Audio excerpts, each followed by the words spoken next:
Од африканска чума не може да се зарази човекот, ниту било кое друго животно освен дивите и домашните свињи. Главни преносители на вирусната инфекција се дивите свињи, но и луѓето, доколку на несоодветен начин вршат транспорт на угинати свињи, информираат надлежните од ветеринарно-сточарскиот центар Тодор Велков од Куманово.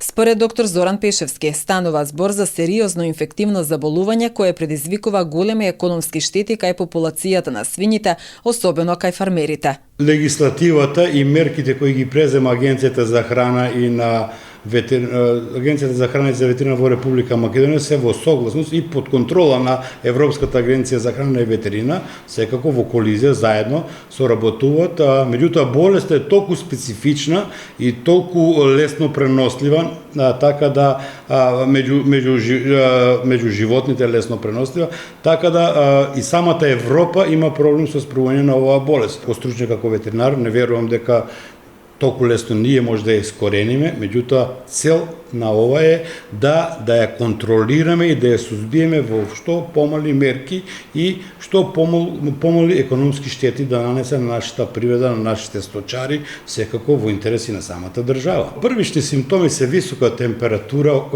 40,5 до 42 степена, апатија, повраќање, проливи, така да многу јаки и нагли се тие промени и едноставно некогаш еден дел од тие свињи може да помине и без промени, дури кога доаѓа во фаза на угинување се приметуваат промени.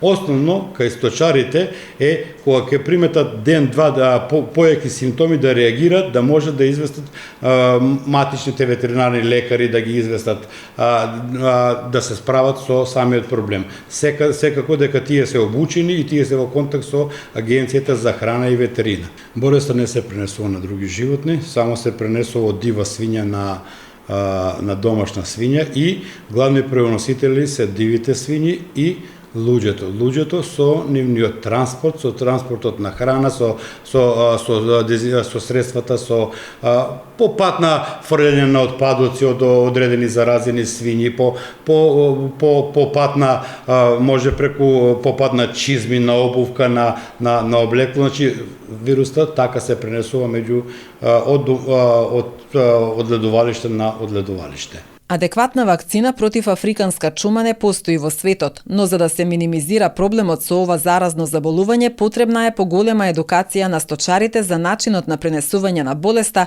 и за соодветна заштита на одгледувалиштата, посочуваат ветеринарите. Граѓаните не треба да се плашат од тоа се вика безштетно отстранување на мрши. Значи кога велиме дека е безштетно, си има процедура, која треба да се испочитува до крај, тоа се длабоки дупки каде што се фрлат лешевите, се закопуваат, затрупуваат со земја и потоа се работи дезинфекција. Сето тоа се работи под контрола на ветеринарните инспектори.